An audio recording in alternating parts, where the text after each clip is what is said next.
Bonjour à tous, soyez les bienvenus dans Anecdoc, le podcast du festival Off de l'hôpital, dans lequel les médecins prennent le micro et tombent la blouse. Pour vous, ils racontent leurs joies et leurs doutes autour d'une anecdote bien réelle. Je m'appelle Charlotte, je suis médecin en cancérologie et j'ai à cœur de vous accompagner dans l'intimité de ma profession. Bonjour Benjamin.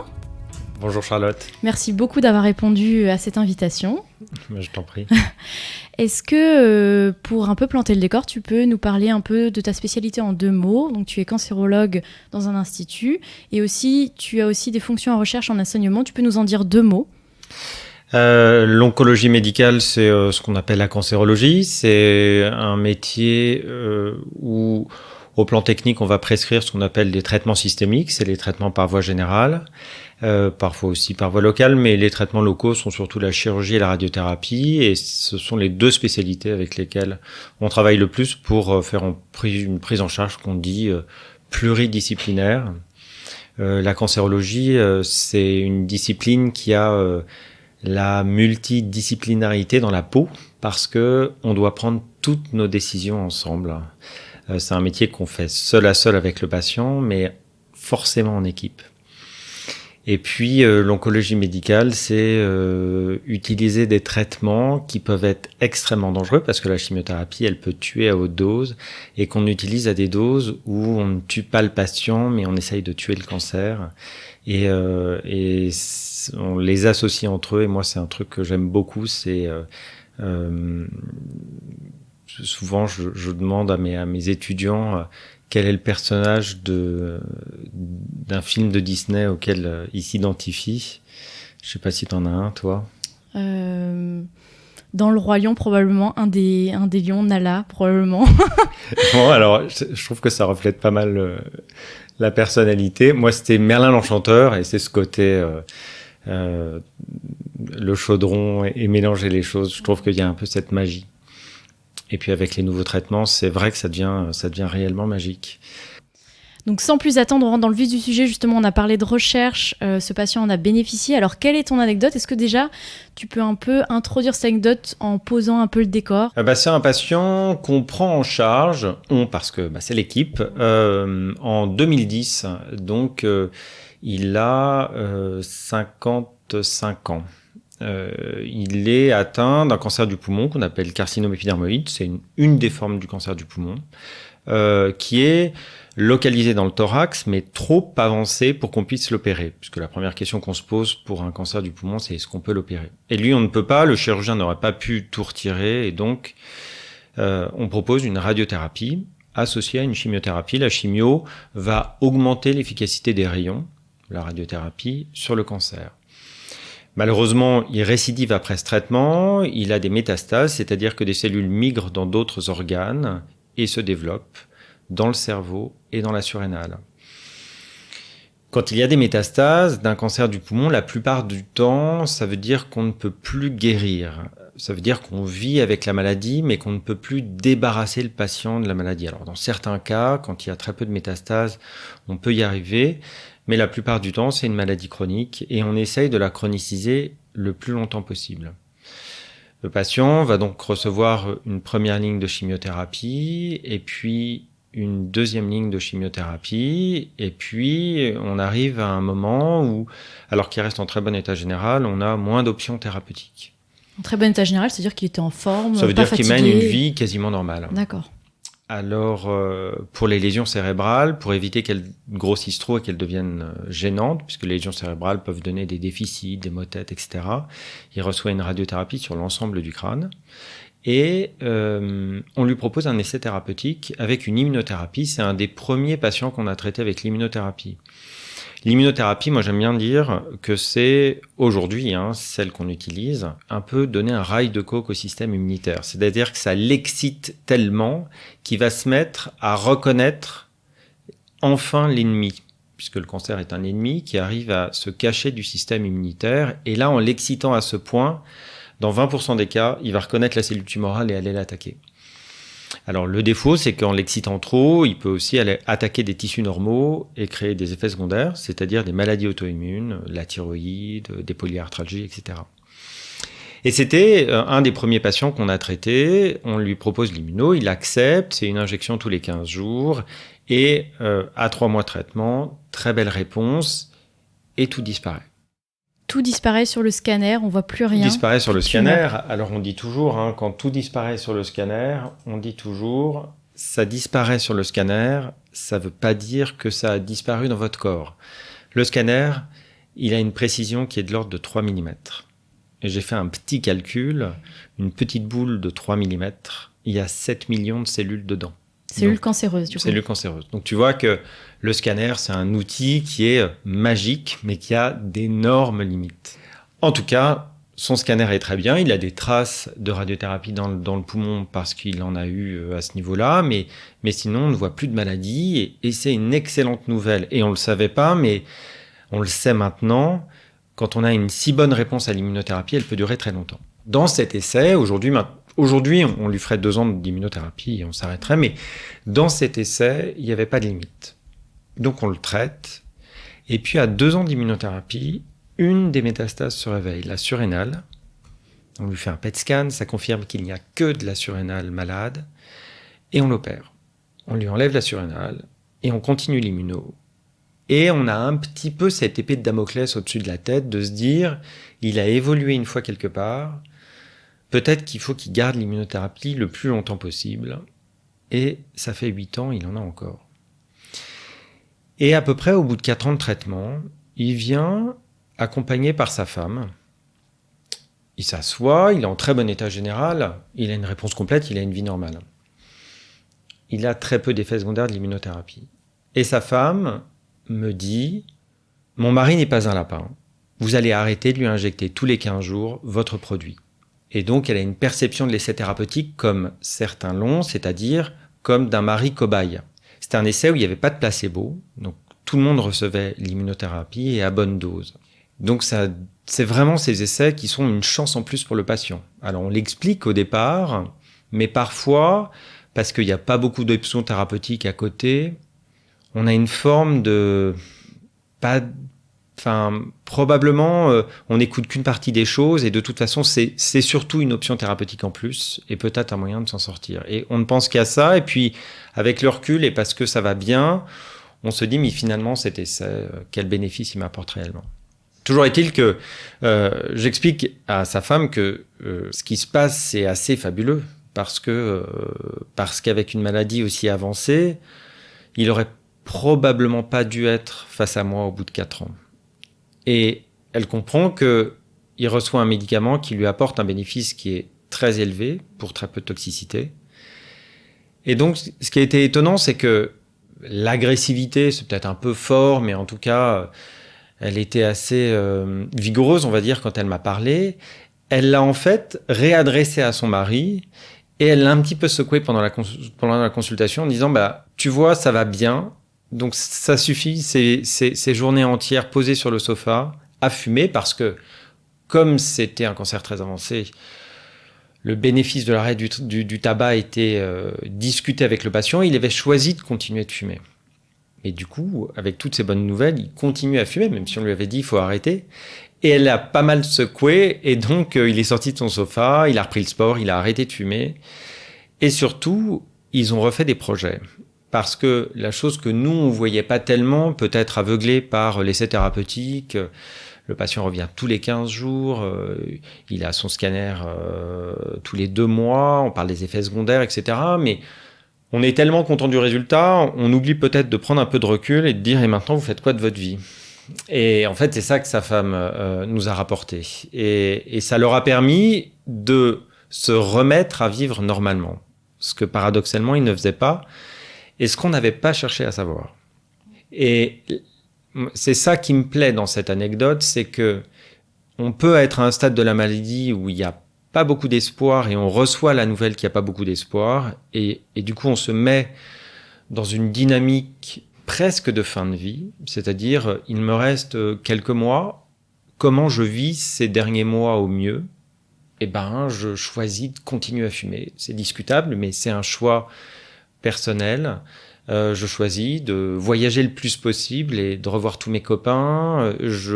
Parfois, j'ai pas le choix parce que je suis pris dans une dépression qui est réactionnelle et qui est normale, mais qui m'empêche un peu de bouger. Enfin, tous les patients sont différents. Mais par contre, quand on sort de ça et qu'on donne finalement une très bonne nouvelle, ça peut aussi être difficile. Et c'est même parfois source de dépression, et c'est assez difficile à comprendre tellement c'est paradoxal qu'une bonne nouvelle soit difficile à gérer et à mettre en pratique dans sa vie. Mais c'est la réalité de ces patients. Parce que se remettre en route, ça n'a pas été aussi simple. Quand depuis 2 ans, on fait plus de projets, on n'a plus l'habitude de faire de projets. Et quand on dit, en août, vous faites quoi à Noël ? C'est pas une question que le patient s'est autorisé à se poser depuis très longtemps et il a du mal à se la poser. Toi, du coup, en tant que médecin, est-ce que tu as un rôle un peu dans la déconstruction de ces préjugés d'avoir un cancer et puis aussi d'aborder le pronostic de façon différente au fur et à mesure, finalement, de l'avancée de la maladie du patient? Être cancérologue, c'est tout l'aspect un peu technique du travail en équipe et de la prescription des traitements, mais c'est surtout accompagner le patient dans une aventure qui est un séisme colossal dans une vie, qui est d'avoir un cancer. Moi, mon principe, c'est que le patient ne doit pas m'accompagner, moi, dans le traitement que je lui donne. C'est l'inverse. Peut-être que je le fais pas de temps en temps, hein, parce que la relation avec le patient, c'est une relation humaine et on peut tous se planter dans la relation qu'on a avec l'autre. Mais c'est vraiment ça que je fais. Et si le patient a un projet un peu fou, c'est le projet du patient et je vais l'accompagner, même si parfois c'est pas très raisonnable, parce que c'est d'abord le choix du patient. Et si moi je lui ai expliqué les choses pour qu'il comprenne tous les enjeux, j'estime que c'est à lui de choisir. On parle souvent de décision partagée. Je pense que c'est pas seulement d'adhérer au traitement que je lui propose, la décision partagée, c'est aussi que j'adhère au projet qu'il veut avoir. Mais c'est vrai que dans le schéma classique du patient qui apprend qu'il a un cancer métastatique, il y a une espèce de brouillard et ce qui va compter, c'est de se traiter. Et la vie va tourner autour de ce traitement. Et d'ailleurs, ça va être le bout du bateau. C'est-à-dire qu'on s'y tient et c'est ça qui m'accroche, c'est que je me traite et je suis dans l'action et j'y arrive. Mais finalement, quand ça va mieux, qu'on doit lâcher ce bout et finalement qu'on a des bonnes nouvelles, parfois c'est un peu déroutant. Et oui, on doit être capable d'accompagner là-dessus. Et tu vois, une fois, j'ai une patiente qui est venue me voir pour un deuxième avis et qui est une patiente saisonnière qui vendait des chaussures, donc la moitié de l'année. Elle habitait sur une côte. Et elle était dans la même situation que mon patient, c'est-à-dire en excellente réponse sous immunothérapie. Elle était en arrêt de travail et elle disait « mais je suis en état de travailler et mon cancérologue veut pas parce que ça peut récidiver ». Et finalement, j'ai fait ce qu'on fait dans un deuxième avis, c'est-à-dire que je lui ai donné une deuxième vision de son cancer. Je lui ai dit c'est vous qui travaillez, donc si vous voulez le reprendre, vous pouvez aller voir votre médecin du travail et c'est lui qui vous donnera l'accord. Ensuite, votre cancérologue, il doit vous accompagner dans ce projet-là. Et puis, si vous devez arrêter au bout de 2 mois parce que la maladie revient et que vous n'êtes plus capable, vous vous arrêtez, mais vous avez travaillé. Et en fait, elle était en train de plus vivre. Alors, elle avait des contacts avec ses amis, etc., mais elle avait perdu beaucoup de ses interactions sociales. Et en fait, c'était si simple de simplement se remettre dans le sens de la vie. Et donc, la façon d'aborder le thème du pronostic avec le patient aux différents stades de sa maladie, pour toi, si j'ai bien compris, c'est d'abord de l'informer de façon scientifique, c'est-à-dire, tu as commencé par le dire, une maladie métastatique dans le poumon, aujourd'hui, c'est pas guérissable, mais avec l'avancée de la recherche et dans le cas de ce patient-là, finalement, les choses ont un peu changé. Donc, c'est d'abord de l'informer, de dire, là, on a des résultats qu'on n'attendait pas forcément, donc peut-être que les choses changent. Et en même temps, de donner un petit coup de boost un peu personnel de temps en temps, quand ces patients, tu les sens un peu accrochés à la maladie, qu'à cette identité-là, et qu'il n'y a plus rien autour pour eux dans leur vie. Et est-ce que tu as d'autres exemples, tu as des exemples dans ta carrière où tu sens que le discours a été aussi un peu salvateur, peut-être autant que les médicaments que tu administres aux patients? Une des plus belles choses qu'on m'ait dit sur le pronostic, c'est le professeur Goldwasser qui m'avait dit ça dans un cours, c'est un très bon polar. On sait à la première page qui et l'assassin. Et il avait dit, voilà, votre première consultation, c'est la première page d'un polar, c'est-à-dire que vous devez tout dire, mais c'est pas forcément explicite. Et ça, c'est un truc que j'ai en tête pour toutes les consultations. Donc, mon principe, c'est d'abord et avant tout de pas mentir. Parce qu'il y a une médecine paternaliste qui a existé, où on disait c'est un abcès. Ça, c'est hors de question de dire ça, mais parfois, c'est dur aussi de tout dire aux patients parce que c'est dur pour le docteur et il n'a pas envie de tout dire parce que il y a des enfants en bas âge, parce que c'est une énorme charge émotionnelle, parce qu'il y a des patients qui te touchent et tu sais pas pourquoi. Et c'est comme ça, c'est l'homme. On s'entend bien avec la plupart des gens, mal avec une petite partie et puis très bien avec une petite partie. Et puis parfois, la personne en face, c'est quelqu'un avec qui tu pourrais très bien t'entendre. Donc ça vibre et c'est dur de dire les choses. Mais moi, j'estime qu'il faut toujours tout dire. Mais tu peux tout dire avec des mots gentils. C'est une petite fille qui m'avait dit ça quand je vais donner le diagnostic de sa maman. Elle m'avait dit, je veux savoir la vérité avec des mots gentils. Je pense que c'est ce qu'on doit tout le temps faire parce qu'on est tous des gamins. Et surtout quand tu as un cancer, tu te sens dans une position d'énorme vulnérabilité. Et donc, je pense que c'est de ça dont tu as besoin. Donc, je dis toujours tout. Si je ne peux pas guérir le cancer, ou si je ne pense pas pouvoir le guérir, parce qu'il y a jamais de porte fermée, et il faut jamais les fermer complètement, tu dois quand même l'avoir dit à la première consultation. Mais de tout ce que tu auras dit à ta consultation d'annonce, on sait très bien qu'il y a 2-3 infos clés qui vont être retenues, et que le reste, il va être quelque part, et voilà. Mais c'est quelque part. Et de temps en temps, il faut juste aller restimuler ce quelque part. Par exemple, tu as dit que tu ne pouvais pas guérir le patient et puis il va te dire au bout de 4 chimios, ça a bien marché ma chimio, mon scanner est mieux, je suis guéri quand docteur.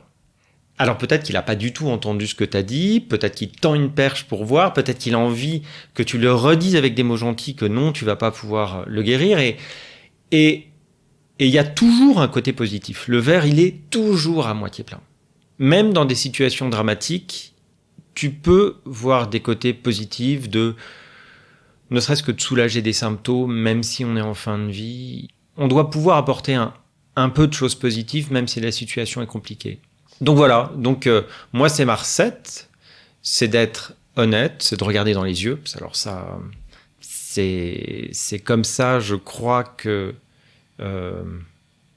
on va rester connecté le mieux avec le patient et ne pas regarder dans les yeux, c'est pas affronter quelque chose. Et voilà, c'est dur parfois d'affronter, mais il faut affronter.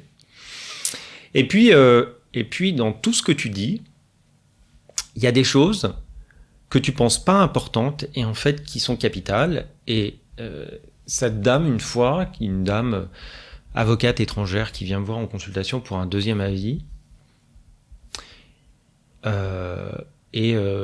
j'étais assez jeune, hein. Je suis pas sûr qu'elle avait envie de voir un médecin aussi jeune parce qu'elle avait fait beaucoup de kilomètres. Mais bon, elle était en consulte avec moi et finalement, on s'est bien entendu. Et puis ça s'est bien passé. Et puis elle avait un cancer un peu bizarre et je lui ai dit, écoutez, votre cancer, il a pas l'air d'aller très vite. Il y a peut-être pas besoin d'un traitement très agressif et ce traitement pas agressif, il va probablement vous permettre de vivre quasiment normalement. Et donc je lui ai dit, de toute façon, il faut vivre le plus normalement possible. Et elle n'a retenu que ça de la consultation. Mais c'est quelque chose que je dis beaucoup à mes patients, que je les traite pour qu'ils puissent vivre le plus normalement possible, même si des fois c'est un peu compliqué, parce que le traitement a des effets secondaires ou parce que le cancer induit des symptômes. Mais bon, chez elle, il y avait peu de symptômes et elle a continué à vivre. Je pense une avocate qui travaillait dans un gros cabinet, qui avait pas l'air d'être une femme complètement facile, mais qui a une certaine poigne. Et en fait, je pense qu'elle a fait ça avec son cancer, elle a de la poigne avec, enfin, c'est le sentiment qu'elle donnait en tout cas. Et donc, elle est revenue me voir 2 ans après en me disant, mais vous m'avez dit la chose la plus utile qu'on m'ait dit, vous m'avez dit, vivez le plus normalement possible. Et j'avais absolument pas capté que cette phrase, elle allait être aussi importante. Et ça aussi, c'est quelque chose qui est sûrement clé à retenir, c'est que tout ce qu'on dit, alors parfois ils l'entendent pas, ça passe, comme on l'a dit, quelque part dans le cerveau, puis parfois c'est vraiment entendu et ça devient un leitmotiv. Et il faut donc toujours donner, dans toutes les annonces, il faut toujours dire Pourquoi on fait ça ? Parce que finalement, si tu prends une décision, c'est toujours pour le bien du patient, même si c'est une décision difficile qui est par exemple d'arrêter la chimio, parce que là, on va être plus toxique, on va probablement pas être efficace, et pour le temps qui reste à vivre au patient, lui faire une chimio, c'est l'inverse de lui rendre service. Et ça, c'est très dur pour le patient parfois à entendre, et en fait, c'est peut-être la meilleure chose que tu puisses lui proposer. Donc, il y a un aspect positif dans cette annonce. Alors, on peut dire que je suis complètement schizophrène et que tous les cancérologues sont complètement schizophrènes et que je suis anormalement optimiste, mais c'est pas ça. C'est que quand on a parlé de la première page, on a dit quelle allait être la fin du polar. Et donc, on sait quelle est l'issue a priori du cancer. Voilà. Mais le bout de chemin, on le fait ensemble ça coûte rien de le faire ensemble le mieux possible et le plus positivement possible. Et on sent du coup à ce que tu dis que la prise en charge du patient inclut beaucoup aussi les échanges qui ne concernent pas la thérapie pure. La discussion avec la famille, la discussion avec ces patientes dont tu nous as parlé, ces dialogues qui ont pu changer vraiment leur vie parce qu'elles ont pris conscience d'une réalité qu'elles n'avaient pas forcément imaginée seules. Toi, en tant que médecin, comment tu abordes ces moments d'échange avec les patients ? J'ai un oncle qui est violoniste et qui fait beaucoup de concerts et je discutais avec lui, mais ma famille maternelle n'est fait que de musiciens et donc j'ai baigné dans cette ambiance des concerts, du travail et je discutais avec lui il n'y a pas très longtemps sur en fait le nombre de parallèles qu'il peut y avoir entre un musicien qui va sur scène pour se produire et nous quand on rentre dans une salle de consultation.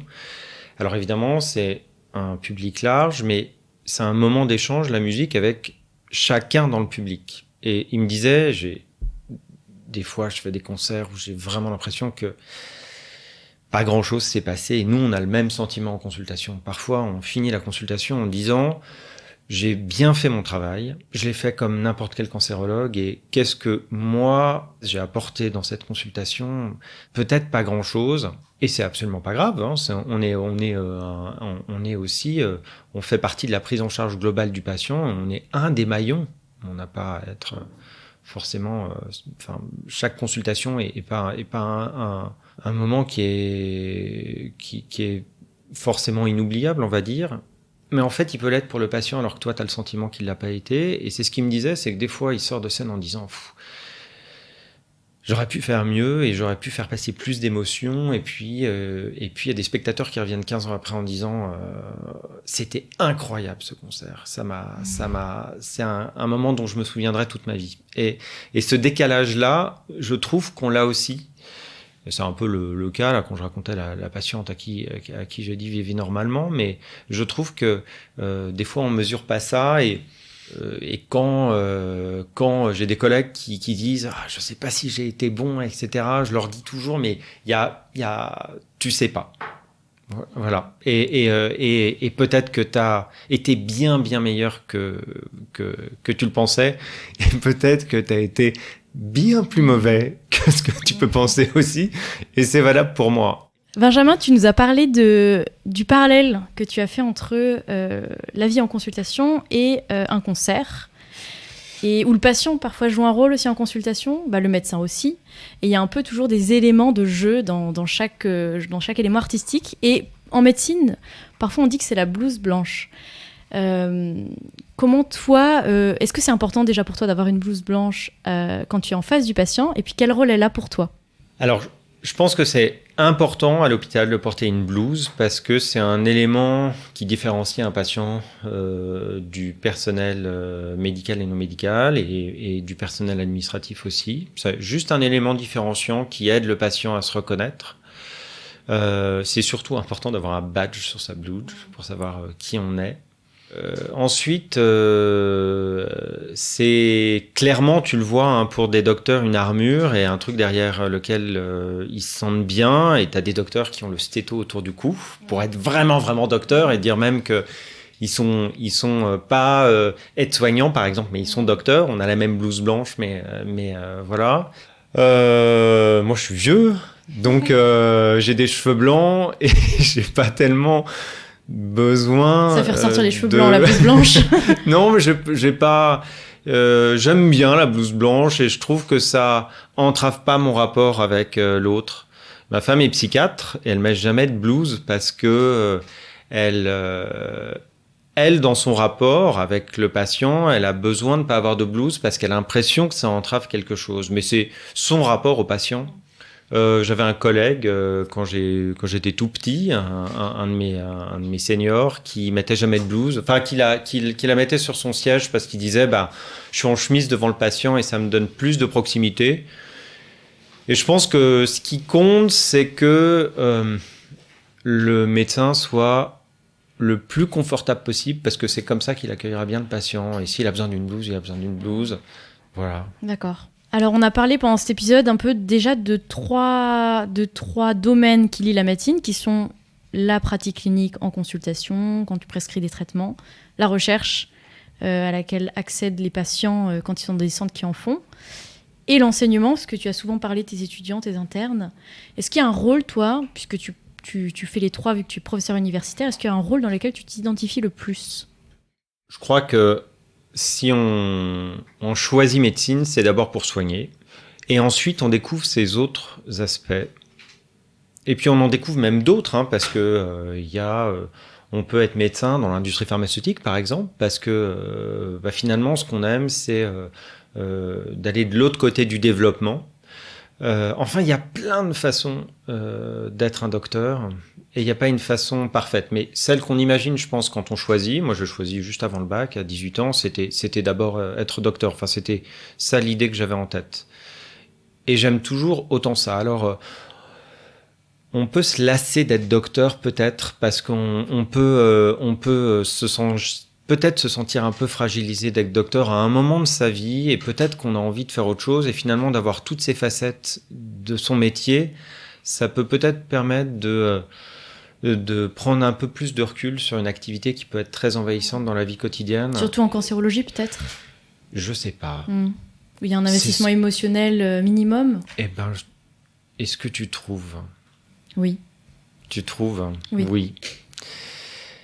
Moi, je sais pas, parce que je pense qu'il y a une partie innée, et si tu dis oui, peut-être ça me coûte plus émotionnellement, mais ça me connecte plus aussi aux patients, et des spécialités moins connectées, comme être radiologue par exemple, vont probablement pas t'emporter de la même façon. Et donc, je pense qu'on choisit tous la spécialité qui nous connecte le mieux aux patients.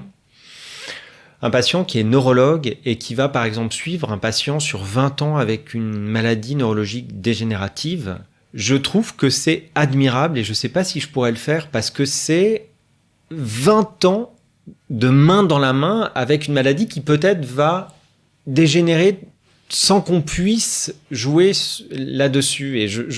Et donc, ce chemin dont je te parlais, moi, en fait, je suis assez confortable avec le chemin de la cancérologie, qui est un chemin très intense, qui est un chemin, on parle de cancer. Cancer, c'est mort, douleur, souffrance. Donc, c'est un chemin où il y a des patients qui disent mais vous savez, je vous confie ma vie comme les patients confient leur vie à un chirurgien. Et donc, on a cette intensité qui fait que c'est... Enfin, moi, c'est l'exercice c'est comme ça que l'exercice me plaît. Donc, c'est très personnalisé, finalement, ce choix. Et ce qui oui, fait que... et ma femme est psychiatre. Je trouve ça beaucoup plus dur d'être psychiatre que d'être cancérologue. Et je pense qu'elle pense l'inverse. Et c'est bien, on est des humains différents, et on a des... Je crois qu'il faut trouver juste ce qui nous correspond bien. Par contre, et peut-être s'il y a des jeunes qui nous écoutent, il faut pas forcer le destin. Si on sent que une spécialité, même s'il y a un vrai goût de cette intensité partagée, mais qui peut être effectivement, qui peut un peu consommer émotionnellement, si le soir on emporte ses patients avec soi, par exemple, et tous ces patients, et qui sont là le week-end aussi, et que quand on est dans un moment très heureux, les patients font partie de la fête, alors que on est là peut-être pour aller rencontrer sa future femme. Les patients ne devraient pas être autour. Ça veut dire que peut-être c'est c'est pas la meilleure façon de faire de la médecine, ou en tout cas, si on veut faire cette spécialité, il faut peut-être aller sur des aspects où il y a un peu moins cette intensité. Voilà, c'est peut-être une alerte parce que il y a beaucoup de burn-out dans notre profession et que il y a du burn-out dans toutes les professions. Hein. C'est pas propre à nous, mais parce que on a une profession qui émotionnellement est forte. On le comprend plus, on se dit bah oui mais c'est tellement, tu donnes tellement à chaque consultation, je suis pas tellement d'accord avec ça, je pense que il faut chacun qu'on fasse de la prévention anti-burnout et cette prévention elle passe même par ne pas suivre des normes et par exemple avoir une vie que les autres te conseillent pas d'avoir parce que tous tes collègues travaillent par exemple le week-end, au moins une après-midi parce que sinon ils traitent pas leur mail et toi tu veux pas travailler le week-end parce que le week-end tu fais autre chose. Et tu te sens un petit peu...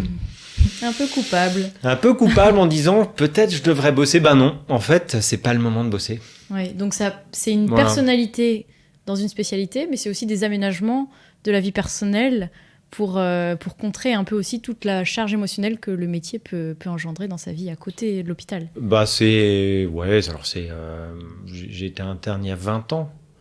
Donc j'ai eu le temps de trouver mon équilibre et de savoir. Mais oui, à un moment, tu le trouves. En tout cas, il faut avoir la sagesse de le trouver. Puis il faut avoir aussi des proches qui te bousculent pour le trouver. Parce que parfois, sortir des normes de tes collègues, surtout quand tu es dans un environnement qui peut être un peu compétitif sur ton travail, ça peut être compliqué. D'accord. J'aurais 2 questions pour clôturer le podcast. La première, on a abordé des termes très intéressants pendant cet épisode-là, qui ont plus touché finalement à ce qui est autour de la thérapie pure pour le patient, c'est-à-dire la discussion qu'on a avec lui, avec la famille, le jeu un peu qu'on a aussi avec lui en consultation. Est-ce que ces thèmes, tu les abordes avec tes étudiants en cours ? Alors non, parce que je fais des cours, je fais pas des cours là-dessus, c'est quelque chose qui est pas assez enseigné, mais à la fois... Je pense qu'il n'y a pas non plus une seule recette parce qu'on est chacun différent et que c'est une relation humaine et que je pense qu'il n'y a pas une recette pour avoir une relation humaine avec un patient. Et probablement se faire confiance est un truc difficile quand tu es docteur et quand tu grandis docteur. Et à la fois, c'est un truc merveilleux, c'est-à-dire d'être finalement le docteur du patient et pouvoir lui dire un truc en disant « Ok, on va sauter cette séance parce que le mois d'août que vous allez avoir si je saute cette séance et vous évitez de revenir à l'hôpital, il va être extrêmement important dans votre vie. Et oui, on va prendre un petit risque parce qu'on saute une séance, mais par rapport à ce que vous allez vivre pendant ce mois d'août, c'est quoi ce risque ? Et voilà. Et pouvoir accompagner le patient là-dessus, moi, je trouve ça... Enfin voilà, mais il faut se le permettre aussi. Et ça, c'est un peu souvent quand on prend de la bouteille. C'est un cheminement personnel. Ouais. Et donc voilà, je pense que le compagnonnage qu'il y a en médecine, qui est d'être interne et d'évoluer à côté des seniors, c'est une très bonne façon. Ce qu'on doit faire, par contre, comme enseignant organisateur de formation, c'est être sûr que pendant sa formation, les internes aient accès à ça. Si tu n'as pas accès à la consultation et à cette interrogation, à ce moment où tu es en face à face seul avec un patient où il va te poser des questions qui vont te désarçonner, où tu sais pas très bien comment répondre, etc. Mais où tu sais que le senior va arriver derrière et ça va rattraper. Il faut qu'il y ait ce moment-là pour te donner confiance et connaître comment toi t'as envie d'interagir avec le patient. Et enfin, pour clôturer l'épisode, on sent quand tu parles que tu aimes ton métier. Tu confirmes ? Un peu. On sent aussi, et ce qui est assez beau, un émerveillement, parce que tu es quand même beaucoup investi dans la recherche et tu l'as fait aussi avancer par ton travail personnel. Est-ce qu'il y a toujours cet émerveillement en médecine qui continue malgré l'âge, malgré les histoires parfois tristes de tes patients, malgré le fait que tu traites une maladie qui parfois est incurable ? On sent qu'il y a toujours cet aspect-là. Je pense que quand cet émerveillement te quitte, il faut te dire comment je vais aller le retrouver ailleurs et on a le droit d'être un peu épuisé par une pratique et d'être moins émerveillé. Et on a la possibilité souvent en médecine d'aller faire des choses à côté, peut-être des parties soit plus administratives, soit plus techniques, qui font qu'on peut se donner le temps de retrouver le goût de l'émerveillement. Et puis, une vie, c'est des hauts et des bas. Tu peux avoir des moments très douloureux dans ta vie personnelle qui vont affecter et tu vas être moins émerveillé parce que tu as une telle tristesse intérieure parce que tu as une séparation, un deuil, enfin voilà, la vie. Et donc les choses sont pas non plus linéaires. Mais bon, je pense qu'il y a un truc un peu inné. On me reproche parfois de l'avoir un peu trop, ce truc-là. Je demanderai aux autres quand il me quittera de me le dire et que j'aille faire autre chose où je serai utile. On est utile sur plein de trucs quand on est comme docteur. Surtout, je te souhaite de l'avoir. Je souhaite aussi à ceux qui nous entendent de l'avoir dans ce qu'ils font en fait. Mais oui, c'est le plus beau métier du monde. Ah, donc émerveillement, c'est le dernier mot du podcast. Ouais, c'est un truc qui me va bien. Mais c'est vrai pour plein de domaines dans la vie, hein, pas que la médecine. Mais il faut l'appliquer aussi à la médecine. Merci beaucoup Benjamin, c'était passionnant. Mais je te remercie. Merci beaucoup pour le temps dédié et puis à bientôt sur le podcast. Anecdoc, c'est fini pour aujourd'hui. J'espère que vous avez apprécié cet épisode. Rendez-vous dans 2 semaines pour la prochaine anecdote. Vous pouvez aussi nous rejoindre sur Instagram et Facebook, anecdoc_podcast, pour vous tenir au courant des news du podcast, du thème du prochain épisode et en apprendre plus sur nos invités. Vous pouvez également nous soutenir en partageant le podcast. À bientôt sur Anecdoc.